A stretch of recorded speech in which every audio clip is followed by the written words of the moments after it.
Hey everybody, welcome to another fly tying series. I'm Ed with OG Outdoors, Old Guy Outdoors. We're going to do a Monday fly tying series throughout the year. We're going to start with the most basic flies, and we're going to end with more advanced flies that I personally use fishing.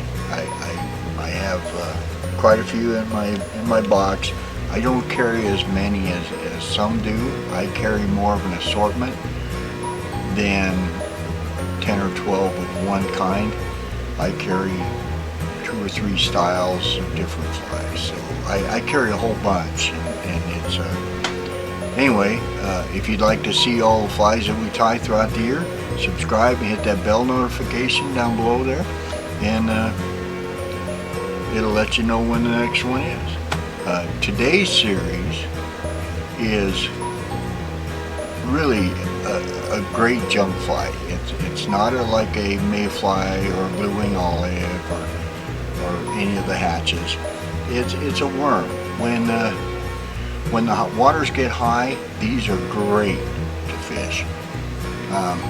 Just like you fish egg patterns during spawning.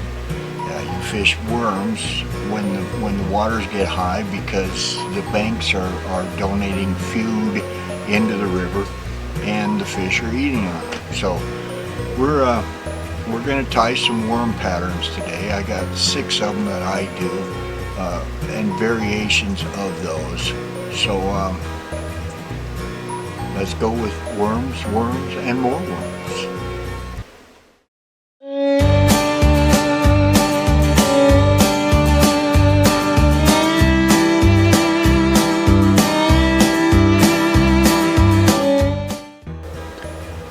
Okay, this first worm is a bead forward red chamois worm with a gold bead.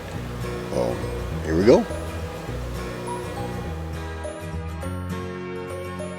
In the vise I have a size 12 utility hook, barbless, and a 2mm gold bead. We're gonna wrap the shank of the hook with gold wire. It's a medium wire. You can really use any color you want because it's all going to be wrapped up. I use these little jeweler dikes that my dad had when he played with jewelry stuff, and I use them for clipping my wire and stuff. They're very handy, pretty sharp. We're going to push the wire up under the bead and up to the neck. The amount of wire you put on is up to you. When I use a lead wire, I use a lot less, but with this just wire, I use quite a bit more because I want it to drop into the water. And when I fish these, I'm gonna want it to drop real fast. And just cover it up with I'm using red 240 thread. Cover it up and go back to the shank, and then I'll put a piece of this chenille on about 3 times the length of the hook, the shank part, and then put about 1/3 of it over the front, and 1/3 of it over the back, and 1/3 in the middle. So we'll tie this down, secure it, and then bring the thread up towards the front. Do the same thing in the front. And we'll do a couple of wraps in the front. We'll try to keep that centered over the top of the bead. Sometimes you have to move it around a little bit, but you want it to run right down the back of the hook.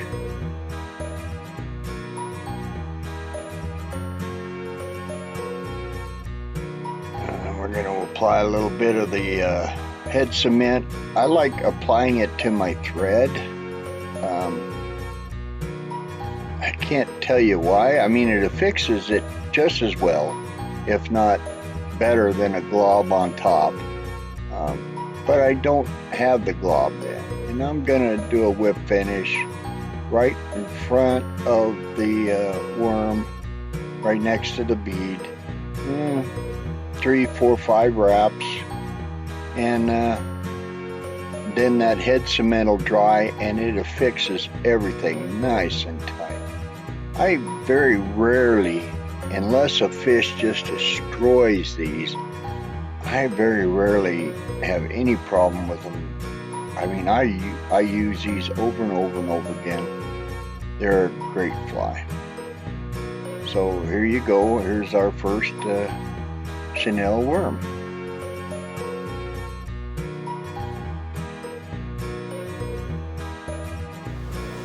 Now these are my go-tos in my chamois worms. And this next one is going to be a center bead on a utility hook. It's still a chamois worm, but I'm going to put the bead in the center. I do this differently than a lot of people do, I think. You pick and choose which style you like, which is comfortable for you, and this style is comfortable for me, and it catches fish. So here we go with the center bead chamois worm. Now we've got a size 12 curved hook, barbless, with about a 2 millimeter gold bead and some red 140 thread. We're going to wrap it in the center of the hook, and then we're going to trim off our excess and attach half of the Chanel worm and affix it with 2 or 3 wraps,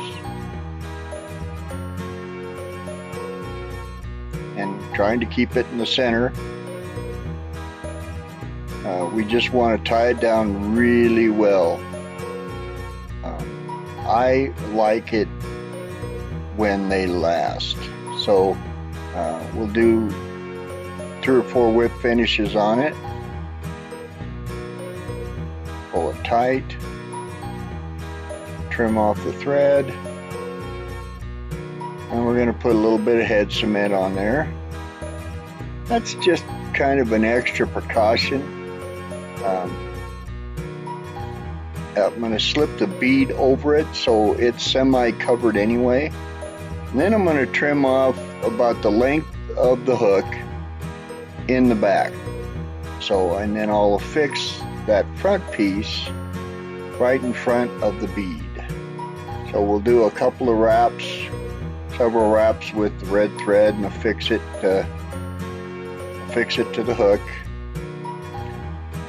If I can get that tag end. And then we're going to trim the tag.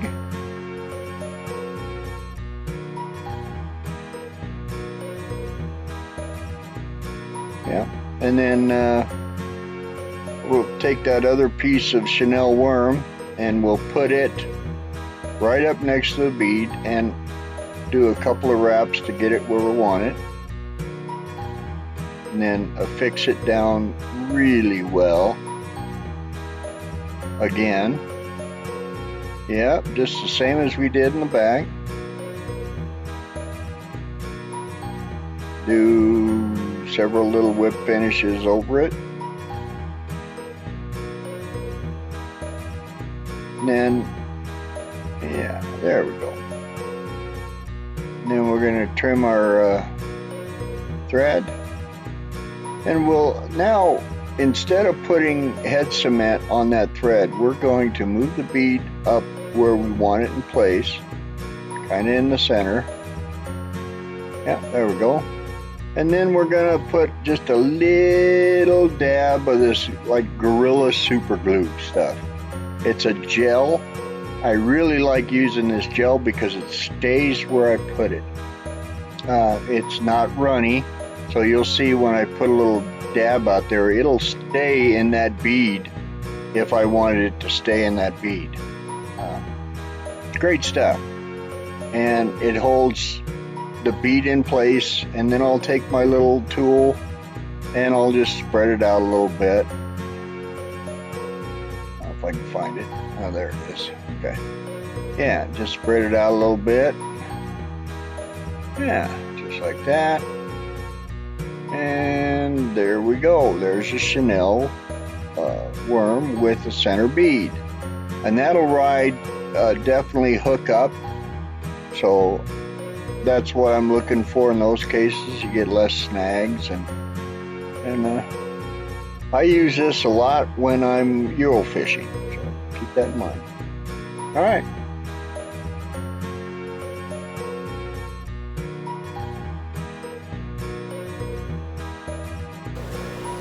This next one is a wire wrapped sparkle cord fly. I keep 2 or 3 of these in my bag. I like these. I put a little extra weight on them to get them down quick and to assist in my droppers or whatever I use with it. Okay, here we go with the sparkly worm. A hook with about 4 or 5 wraps of just any kind of wire you have. I'm using silver wire. It doesn't make any difference. All we're doing is adding weight. It's not going to show, so we don't care what color. We're going to push it up underneath the bead. We want this to be a bead heavy fly. I want this to ride a little different in the water. So instead of buying specialty beads, I just wrap a little bit of wire and put it underneath the bead itself. Yeah, just like that. Now we're going to take our red thread. Because I don't have any pink, I ran out. Head to the Sportsman's and give me a little more pink thread. But we're going to wrap it back past where the barb would be. It doesn't look like I've compressed this barb yet, so I'll do that right after I finish. And then we're just putting a coating of thread, and then we're going to wrap up on top of the wire that we just put. And see, that's why it doesn't make any difference what color it is, because it's just a form of weight. I like making my beads that way, so I don't have my beaded hook, so I don't have to add weights to it. Then we're going to take some of this shiny worm-like material. I don't know what it's called. It's kind of a sparkly thread. It's heavy. A cord, I guess you'd call it. And it's got little sparkles in it and a pink core. That's why I like to use pink thread, but the red won't make any difference underwater. So then we affix it to the shank of the hook at one end, and then we move our thread up to the front and affix it right behind the bead. And we're going to straighten it up, make sure it's riding right on the back, and then we're going to add a little bit of head cement to the thread. I like putting head cement on my thread when it's applicable. I don't like the big globs of head cement on my fly, and this way it affixes it and doesn't interfere with the fly itself. And I find it a little more simpler than that way. Then we're going to just do about five wraps with the whip finish and trim off the tag, and now we're going to measure the back and make it approximately the same as the front. I use my scissors for this. I just open my scissors at the length, and then I move them to the back and trim it off. Simple, easy peasy. There you go. So there's the sparkly pink rope fly. I wish I could.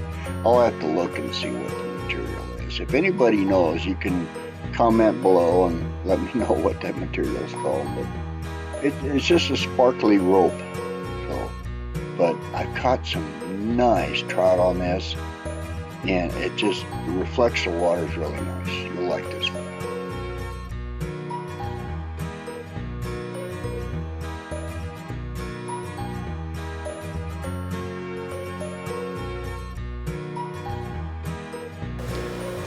This next one is another one of my favorites. This is a bead forward, lead wrapped brown squirmy wormy. Now, there's all kinds of colors of squirmy wormy material, so enjoy this one. This is a good one. I like this one a lot. This is another size 12 specialty hook with a 2mm bead, and this time we're going to do a lead wrap. This is with this type of material, the squirmy wormy material, that I like to use lead instead of the wire. Now we're going to wrap that around, trim it off, and push it up nice and tight against it. And we're just going to use a fine 70 thread. This is going to be like a tan thread. A lot of this, I like to use the heavier thread, but I don't have any tan.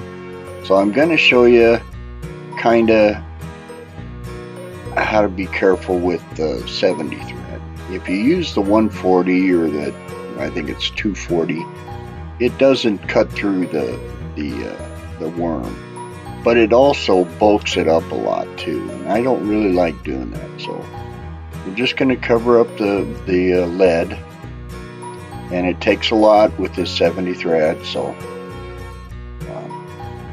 you just got to be patient and just try to cover it the best you can. We'll keep wrapping this until we pretty much are happy with it, and then we're going to end up right where the barb would be on the hook.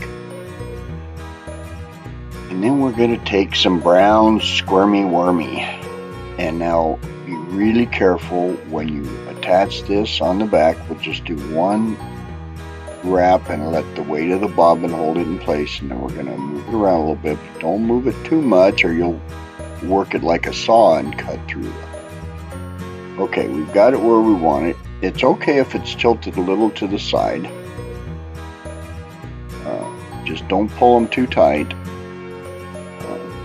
Not like if you were affixing feathers or something, because the squirmy wormy material doesn't do well with pressure from threads. Okay, now we're going to run our bobbin back up to the bead, and then we're going to wrap the squirmy wormy material around the hook over the lead. Now don't worry about it looking, you can see the thread marks on the back of the, see how as you wrap the squirmy wormy material, it'll move back over and make a finish. So just keep wrapping it, pull it pretty snug as you dare, and then all the way up to the bead, up to the bead. Now here's kind of a tricky part. I always have a little bit of problem with this part. Fixing you've got to affix it, but not cut it in half. So just be careful as you're doing it. Do 3 or 4 wraps around behind the bead, and then take your whip finish tool, and in front of the worm, just do 4 or 5 whip finishes. And now I don't put any head cement on these. I probably should, but I'm worried about a chemical reaction. I don't know if there is any, but I've had the worm split apart on me before. Anyway, there's your squirmy wormy and the brown with the lead wrap. I'll ride nice and deep in the water and drop fast. There you go.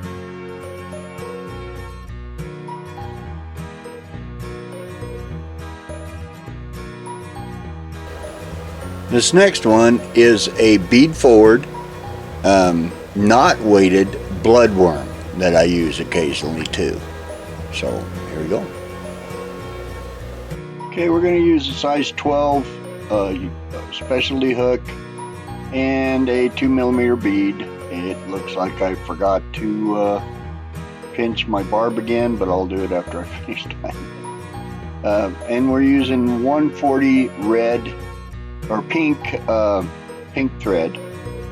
So then we'll take some squirmy wormy material, and I cut these into 3s. It works fine with me. I see a lot of people use halves, but I get more out of them, and so it's important for me to use cut them in 3s. And then we're going to affix it at the back of the hook, right above the barb that's still there. It won't be. Then we're going to wrap it towards me, and I do that because it seems like my tails want to curve away from me when I affix them, so that kind of pulls them to the middle of the hook better. And again, just wrap them snug, pull them as tight as you'll feel it give, and you'll know when if you tie enough of these, you'll know how far you can pull these before they break. And then carefully affix it to the bead. Now with this 140 thread, you don't have to be as careful as you do with the 70 because it won't cut through the rubber like that 70 will. So yeah, so just try to get it in the center. You can move it around still a little bit. They rotate on the hook even with the thread down below it. So I try to get it close to the center. Don't be, if you tie one and it sits off to the side like this, don't throw it away, because it still rolls in the water just fine. The only place that you don't want it to be is down below where the tip of the hook is, like that. Yeah, you don't want it to be like that. So anyway, we'll put 4 or 5 whip finishes on it.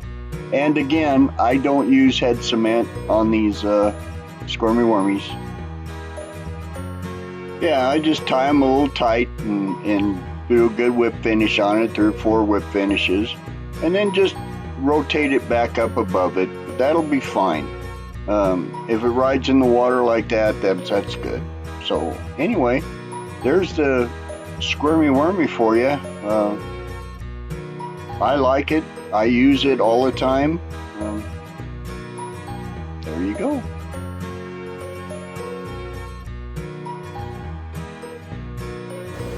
And finally, this one is a squirmy wormy, a pink squirmy wormy that I tie a lot with a pink bead. But I'm not going to show you the whole tying procedure because I put weight on this one, sometimes lead, sometimes just copper wire. But I'm not going to show you the whole thing because what I'm going to show you here is just a mistake that I made. And it might be pretty common, so you can decide what you want to do when you come across this kind of mistake. So here we go. Alright, I've tied this. I put a little bit of head cement on the thread, and then as I go to whip finish it with this 140 thread, which normally doesn't happen, the worm starts to break. Now, yeah, and you can see it. I know some people would immediately just trash this worm and throw it in the garbage, but you've got 3 choices here. You either fish it like that, and it's not going to last very long, maybe 1 cast, if even that, or you can pull it off and use it like that with just a half a squirmy wormy. I've never done it. It might work. And your third option is to get the razor knife out and cut her up, which is what I do.